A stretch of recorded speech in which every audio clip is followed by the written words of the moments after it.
We have the life we deserve and the respect we deserve. That includes money.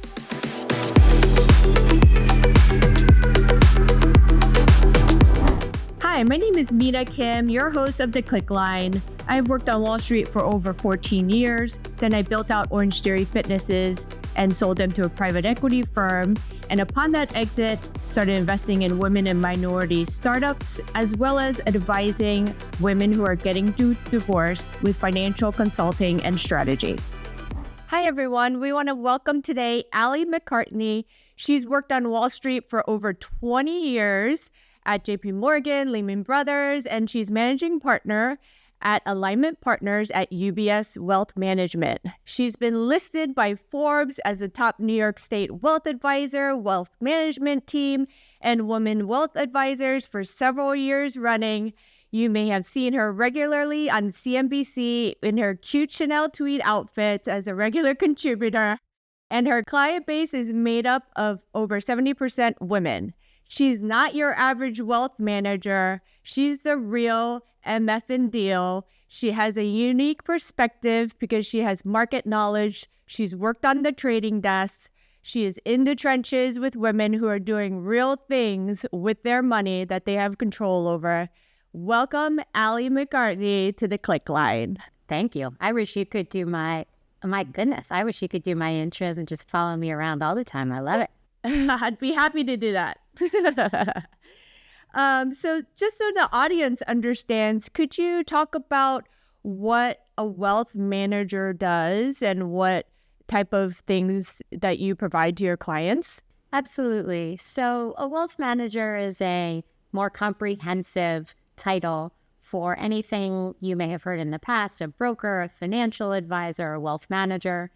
I would say that the wealthier people are, the more arrows someone like me has to have in their quiver to be able to help them, because things like philanthropy, divorce, raising children with money, etc., come into the picture. And one of the things that I've found, especially where women are concerned, is that whether you have too little money or whether one has too much money, it tends to cause problems within families. And so what I do is really help those families not only navigate some of those issues, but make a lot of impact and a lot of money at the same time. Great. And so how would you say that you differentiate yourself as a wealth manager? Because there's so many different levels of wealth managers and financial advisors. And when you look online too, there's lots of people giving financial advice. And how would you say that it's different between yourself and others on the street? Sure. Look, what I tell people that are looking for someone to give them advice financially is that we're all sort of like Dunkin' Donuts franchises. We have access to a lot of the same resources, but we have very different ways of presenting them to different client groups. And so mine is a version of what I call financial feminism. So I say that I work with badass women where the S's are dollar signs, and the men who are smart and confident enough to want to invest alongside them. And look, money has a connotation for many, many people. I've spent years and years documenting the words people use when you start talking about investment, legacy, safety. And women need different things. And so what makes me and my team different is I have built a platform, not only from an investment perspective, but from an education and service perspective, that aims to be everything to a very elite group of people. And as the name of my practice represents, alignment, those are people who are aligned with me, where their social values are aligned with their investment values, and what they want to put out into the world is aligned with how they view and treat their own capital. That's great. And so when people come to you for the first time, for instance, if women are coming to you, what are some of the common mistakes that you see with them managing their money and also suddenly coming into wealth? What are some things that you're seeing there? Sure. So, let's break it down to different ways that people come into wealth, right? One is entrepreneurial wealth. You start a company, you spend a lot of time investing your time and money and what we call human capital into something.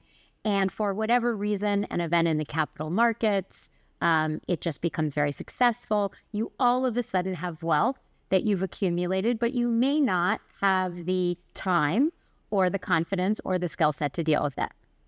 The second would be, as you alluded to, when you come into it very suddenly, and that can often be through death of a parent, through a divorce, through let's say a settlement, through a legal issue that comes up. And when that happens, right, you have this crazy confluence of things where all of a sudden you have a lot of often emotional response to something that happened. It may be a really challenging time in your life. You may have lost someone. You may be navigating some really challenging parts of your life. And so to all of a sudden have the influx of money can be really overwhelming, especially if you've not been the person in the relationship, your relationship with your mother, your father, your grandparents, your spouse that's dealing with that. And so I think people make a number of different mistakes. The first is that they decide they can do it themselves. It's not to say that one cannot invest themselves, but there's a lot to investment. And as I said, in this world, I live in New York most of the time. You live in California, very tax inefficient states.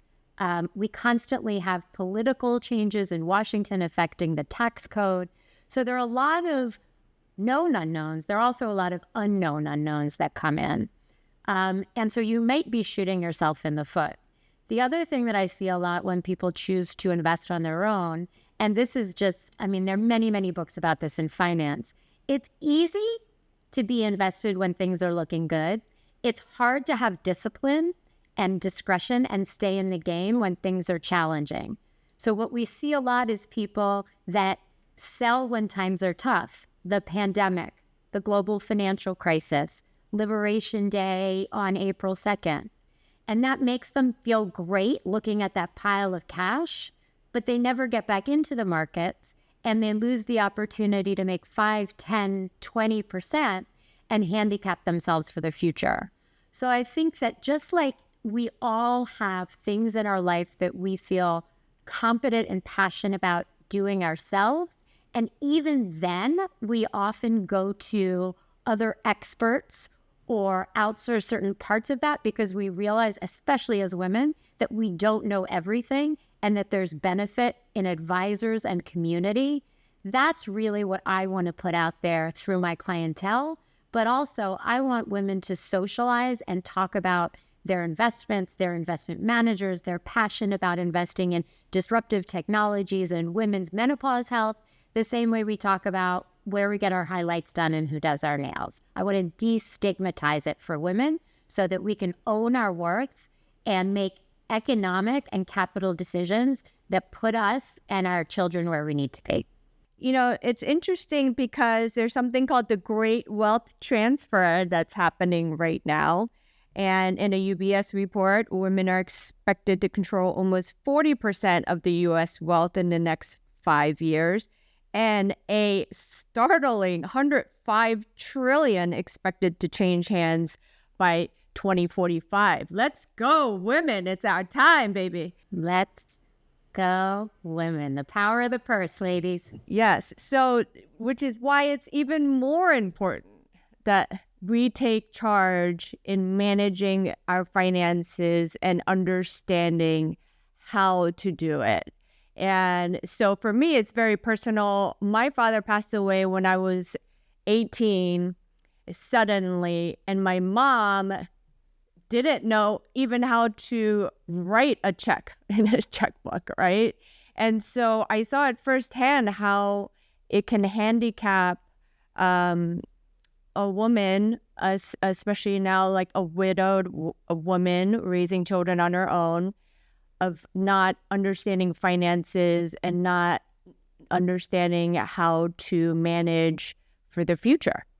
And so I think it's so important for women to stop leaving it up to, oh, the spouse will take care of it, or, oh, I'll deal with retirement later when I'm older, because the time is always now, no matter how old you are, to start thinking about all of these things and, learn about finance and managing your finances, investing, and working with financial advisors to plan for all of these events that could happen in your life. And you mentioned divorce, and I know you have a lot of clients who are divorced. I, as you know, do financial strategy consulting for women who are in the process of getting divorced and see finances as a top issue. What are some of the initial challenges that you see women who are divorced dealing with their finances? Yeah, look, this is a topic that's close to my heart personally and professionally, and I do a lot of work and advocating for women throughout this process. The first thing is, to some extent during the course of your relationship, to demand and occupy your seat at the money table, right? This is a constant building up of proximity and education and confidence, so that you understand what you are building together, and so that the first time you're seeing your own balance sheet or you talk to an investment specialist is not when you've decided to get divorced. Because come on, ladies, about 80% of divorce is initiated by us, right? Just like we have the chutzpah and the self-respect and the intention and audacity to demand that we have the life we deserve and the respect we deserve, that includes money, right? So you think about women's lib, you think about being able to live the life and inspire the things in the world that you need. This is a capitalistic society. That means money. And so what I often find is that women too late get involved in their own family's finances.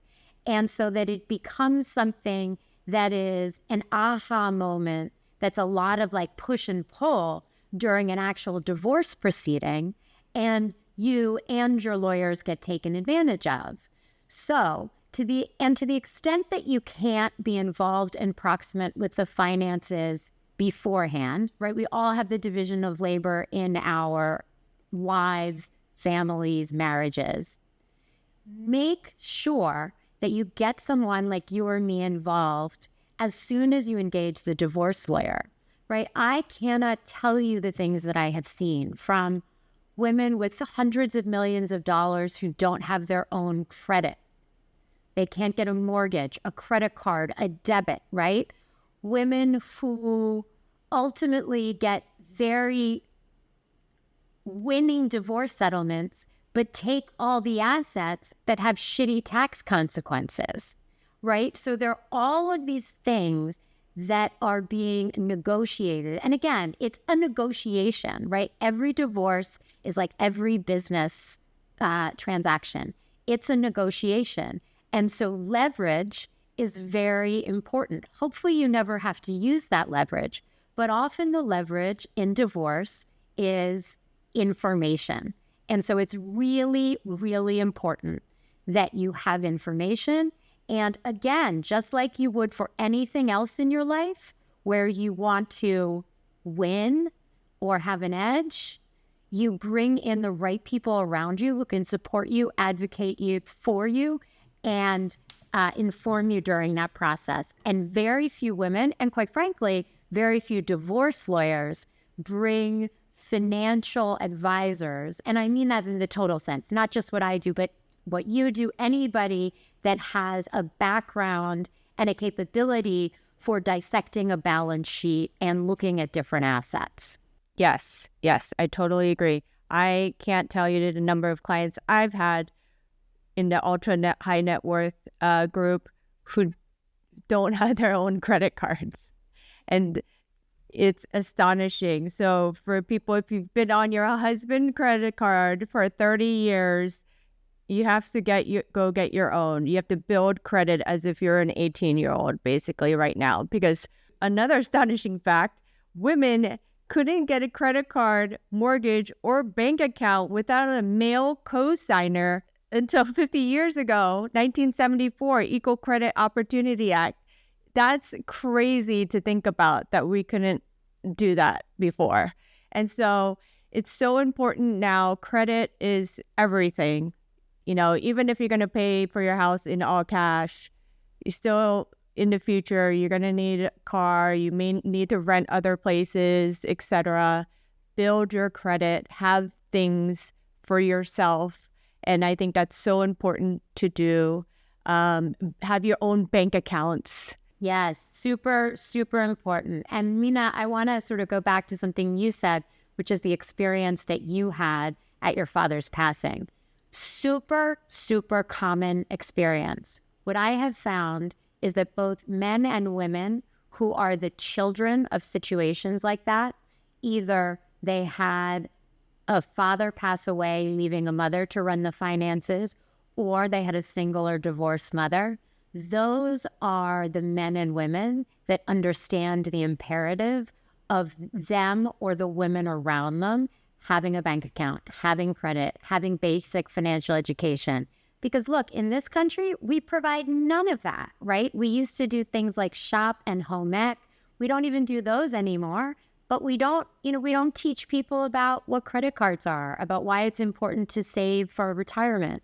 I often find that at all of these banks I've worked for, that I end up explaining this to the analyst and associate classes because it is so not a part. Financial literacy is really so devoid from our both public and private education, which is why you end up in this world where oftentimes you have someone, right? Think about it. If ultimately people are going to work with people they like, trust, and that make them money in that order, there are all kinds of people with money. They're short, they're tall, they're old, they're young, they're male, they're female, they are first generation, they're eighth generation. And so there needs to be just as many people and just the same diversity in our world. But the average person that does what I do, is very sort of straight and narrow. The average financial advisor is a 50 to 70-year-old white man. And that may not work for everybody. It often doesn't work for women. They can often feel condescended to or not part of the conversation.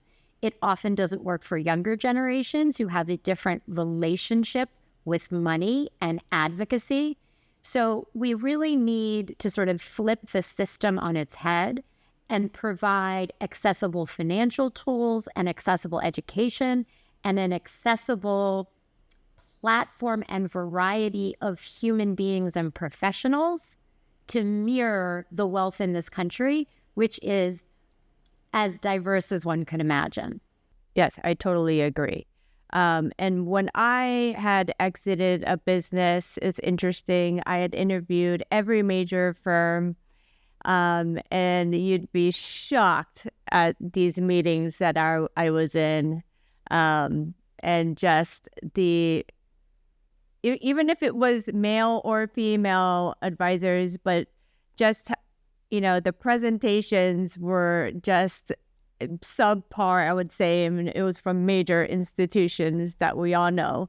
And so it really comes down to, like you said, the personality fit is key. And someone really aligning with your values and understanding you. Right? So anyone can pitch you anything. But if they really take the time to peel the onion and try to understand you and what your goals are, and they're like, okay, here you are now, there's X many years until you're going to retire. How do we plan for that? How do we plan for life transitions? Like, are you going to go back to school maybe? Do you have aging parents that you have to take care of? Are you looking to move? All of these factors are things that your wealth manager should be asking you at the initial meeting, and you'd be shocked to find out how they did not. I know. So we call that goals-based planning, right? Which is very different. Flip that on its lid from what most you described like pitches are, which is, this is what I'm going to sell you. This is my one size fits all, and this is how I'm going to make it work for you. that's a very different conversation than here I am. I have all of these both investment, wealth management, and planning capabilities. I want to build a relationship with you so that I understand your goals, so that I know what arrows I have in my quiver and in what proportion and when I can leverage them for you. So when you go from I have something to sell you to I want to understand who you are, I want to understand what you need from a financial perspective for your liquidity, the money you need now, and to feel safe when you sleep at night, your longevity. Women's average lifespan right now is actually over 100. Yes. You know? So that's a lot of longevity if we want to stop working at 40, 50, 60.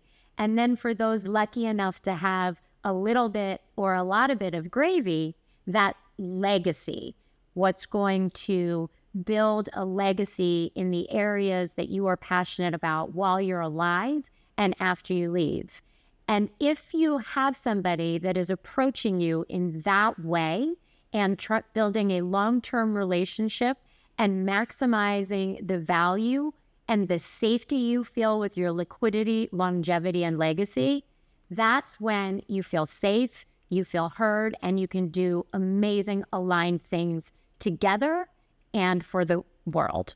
Absolutely. Yes. And just so another fun data point, women live on average 6 to 7 years longer than their male spouses. So another reason you should understand your finances, another reason you should know what is going on with your wealth advisor, with your wealth manager, sit in all those meetings, understand what they're saying, and it's okay. I tell my clients this all the time. It's okay if you don't match with them. It's okay to leave them and go to someone else. Mina, that's really important. So I see this all the time, right? Where people feel, I have a question, but my person, when I suggest an investment, they tell me it's not suitable. Or when I call, they act annoyed.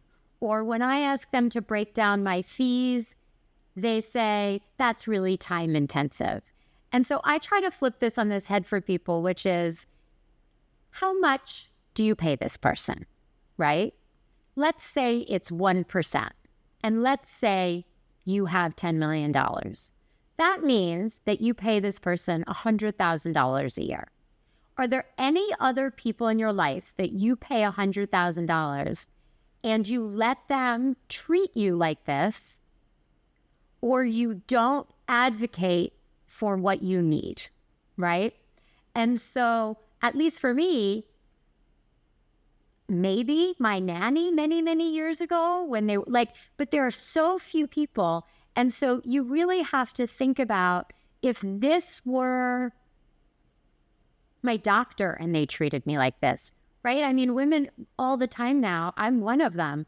I have changed doctors. I'm now going to a female-only practice because I feel like I've been gaslighted for so long about some of my premenopause issues, right? Interesting, yeah. And so part of this was, I didn't feel, as someone who completely and totally feels empowered and advocates for herself and her clients in the financial world, I felt like, who am I to push my doctor on this? You know, I don't have a medical degree. I'm just one of many patients. And so I tolerated a lot of behavior and condescension until I finally said, no, this isn't right. You know, I don't let anybody else treat me like this in parts of my life. I want someone that's going to listen to me, that's going to make me feel heard, and that's going to follow up on the things that are important to me. And so I think we all have the things in our life where we all know them, and maybe that's why we all file for divorce, you know, more than men, right? Is that there gets to be a point where you start to build those boundaries. And at least what I have found, especially in the relationship between women and divorce, is when you start to build those boundaries in one part of your life, i.e., you say to the father of your children or your partner for many years, no, this isn't okay. I need to be treated differently. that you start to build those same boundaries in other parts of your life. And so that's why I think it's so important to have the right people around you and to do the best you can to prepare yourselves for what you just said and what research tells you is inevitable, which is because of the age of parents, because women tend to outlive their spouses, because divorce, especially what we refer to as silver-haired divorce, so divorce over 40 or 50 when you've actually built up financial wealth in retirement accounts, et cetera, is so prominent.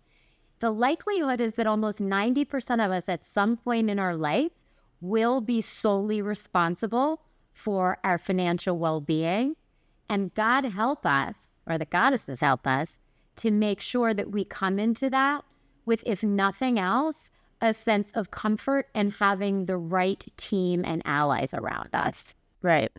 And I'd like to tell my clients to, you have to remember the person who cares about you the most is you.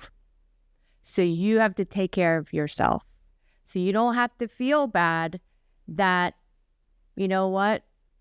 John, the financial advisor, has not been serving you correctly, and you feel bad because you've known him for 5 years and he is, a neighborhood friend.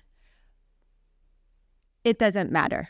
You have to take control of your own life and future because it's not pennies. We're talking about real money here. And you have to take control of that in order to plan, in order to live a better life. And money is freedom. And we all are trying to, have a peaceful, free life. And you can't do that if you're with someone who is holding you back. And like you said, they're getting paid fees and to not provide you with the service that you deserve, then it's time to look somewhere else. And the respect. Absolutely. Right? It's not only the service. And I am in no way saying that as women, the only people that can do that for us are women. There are many men. There are many men on my team. There are many men I work with frequently who are extraordinary at this. But there are many people who aren't, right? And you talked about the word freedom. I say it's freedom, it's safety, it's opportunity, right? It's optionality. It's the ability to get divorced. It's the ability to support our parents because we are that sandwich generation that ultimately ends up carrying a generation up and a generation down.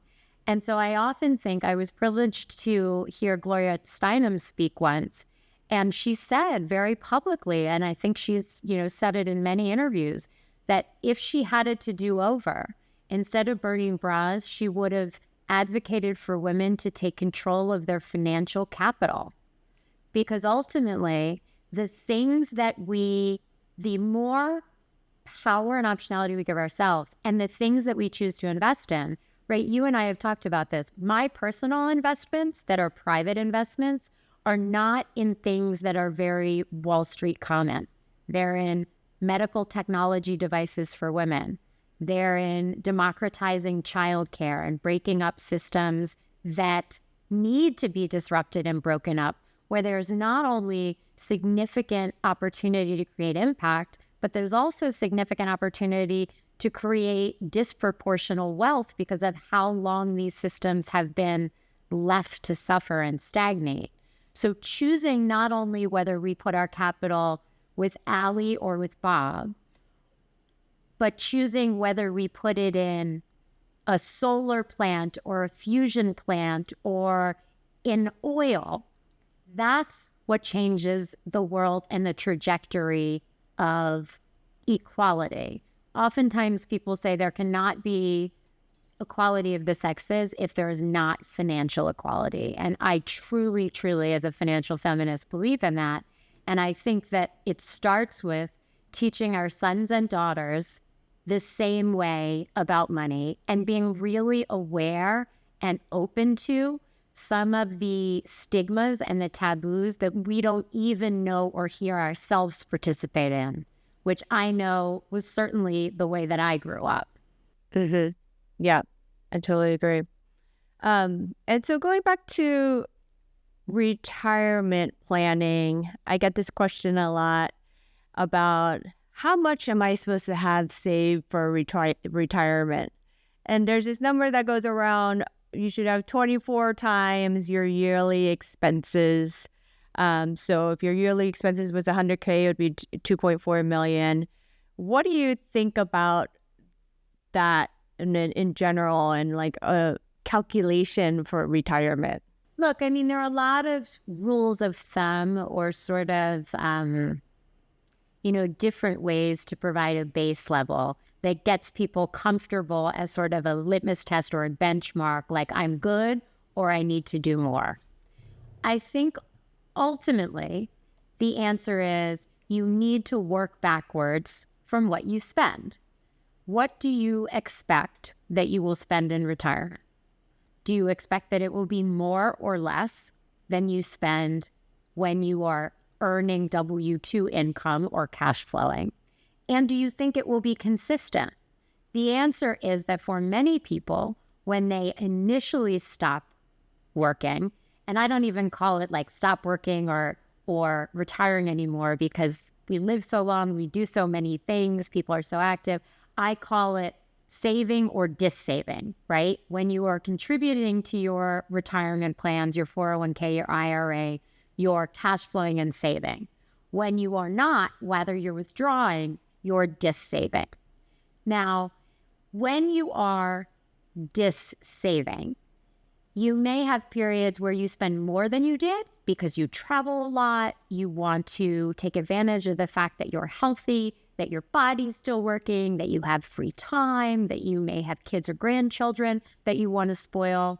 And then you may get to a point where, especially if you're living till 101, where your body doesn't let you do some of those things anymore, and your travel curtails and some of your needs curtail. So just like during your cash flowing life, your spending ebb and flows, that's likely to happen in retirement. And so I think the way to do it again is goals-based, is to work backwards, to do what people call financial goals analysis, financial planning. And you basically say, in order to spend this much for this long, or in order to live this lifestyle, I am going to need this much money. Savings on a monthly basis, there's this number of like 10 to 15% of your paycheck saving, and then 6 months worth of emergency savings in case of things that happen like COVID or loss of job, etc. How do you feel about that?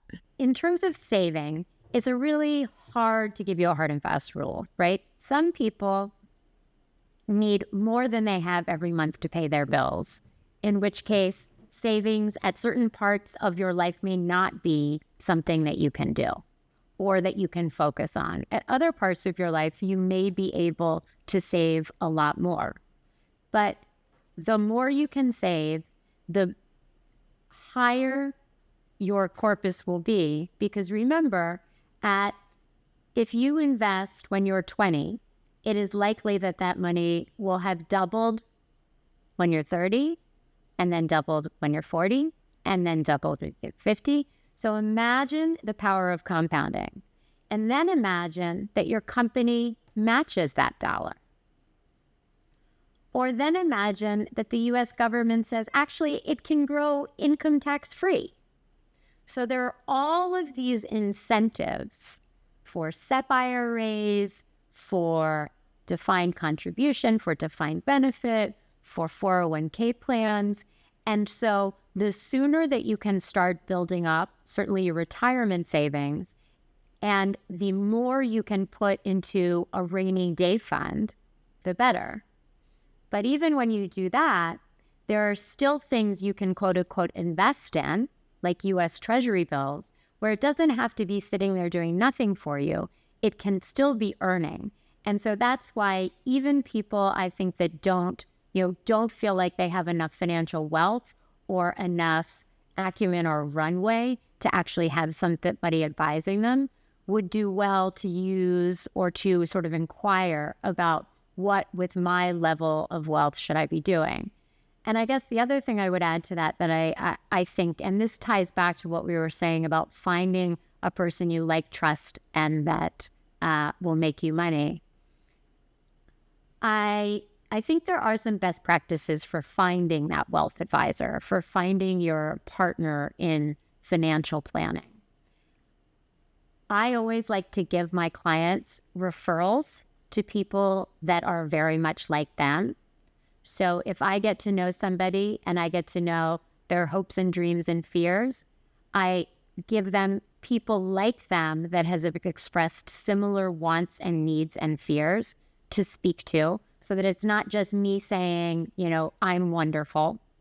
I always tell people they should absolutely speak to more than one person. Definitely.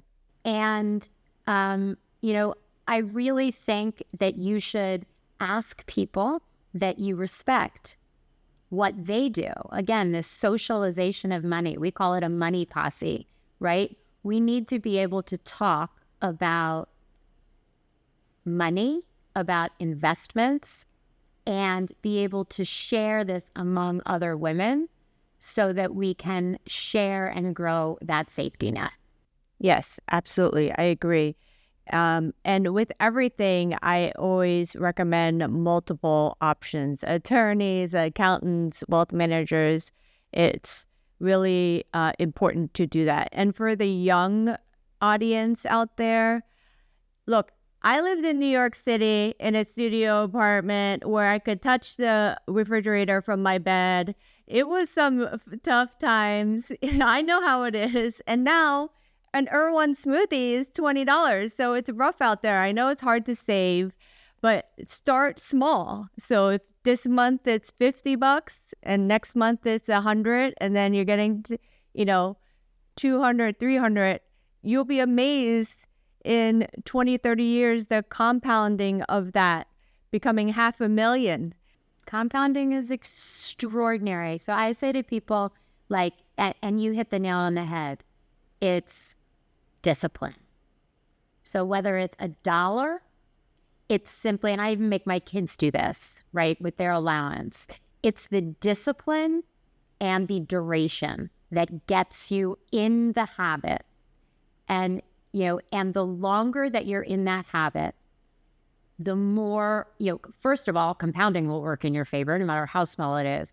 The more likely you are to continue that process, and the more likely you are to teach it to the people around you and share that discipline. And actually, I say women can really change the destiny of their dynasty by giving these practices to the people around them.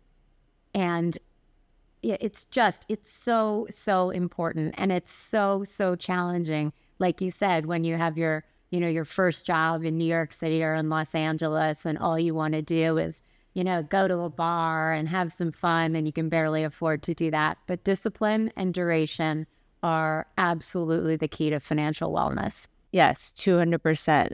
And so I think that's something important for everyone of all ages can work on, budgeting and discipline for the future.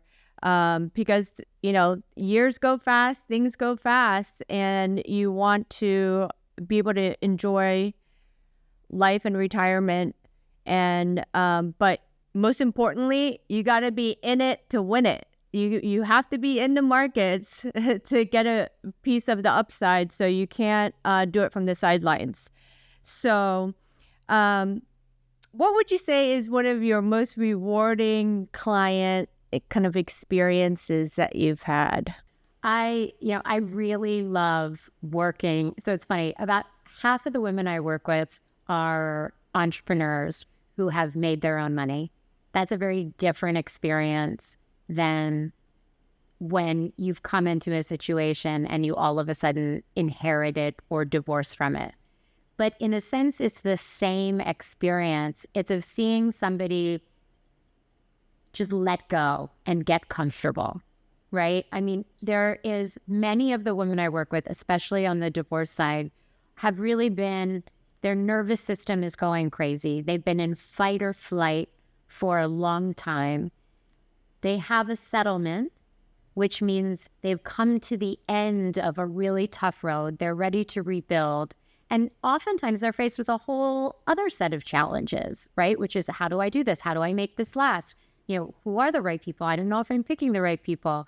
And so seeing someone just let go and realize that they are in that safe place and that you are not there to take advantage of them, that you are there to truly partner with them, and that you are there to educate them so that we break the cycle and so that they can own their own worth and really pay it forward. That's what I really love to do. I love that. And so, as you know, the name of my podcast is Klickline, when everything clicks. So was there a moment, personal or professional, that you all of a sudden felt like something clicked? Yeah, so for me, it was actually really recent, and it had to do with my own divorce. So 2 years ago, I filed for divorce.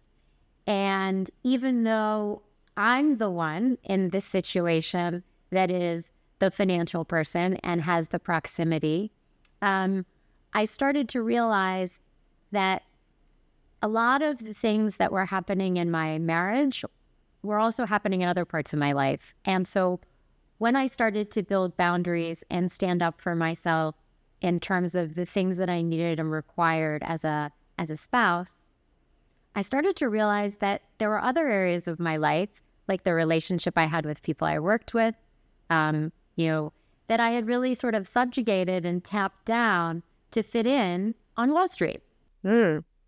Interesting. Yeah, so it's really been the last couple of years where I felt like I've come into my own with understanding that being who I am as a person, as a mother, as a friend, as a financial feminist, doesn't need to appeal to everybody. I don't need to look like the guys on Wall Street. I just need to really be true and authentic to myself.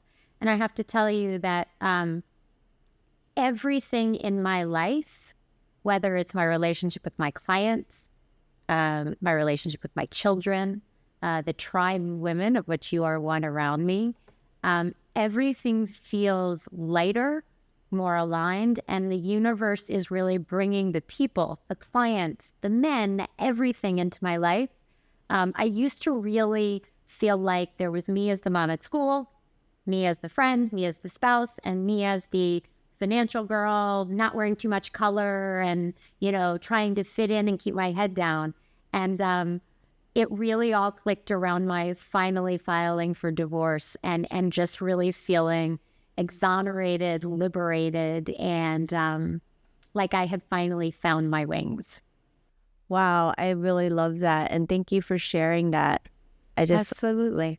I love that story. And I totally feel what you're saying. It resonates with me because I think that oftentimes we have blinders on and just focused on work, focused on certain people, relationships and things, and not on ourselves. And once we start doing that inner work, then all of a sudden, everything looks like it's in a different color in life, right?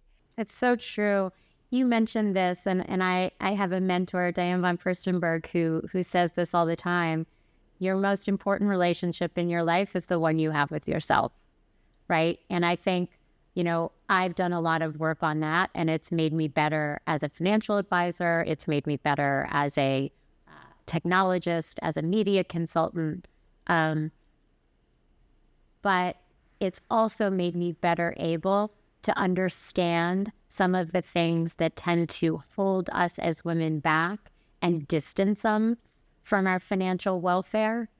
And so I feel that although I always felt like I was empathetic and understanding and sort of knew that there was a different model and a different approach that many people needed, I really now feel, back to this word, completely and totally aligned with my clients. And it's a very special relationship, so that, it's often that, I don't know if I sort of joke that clients become friends or friends become clients.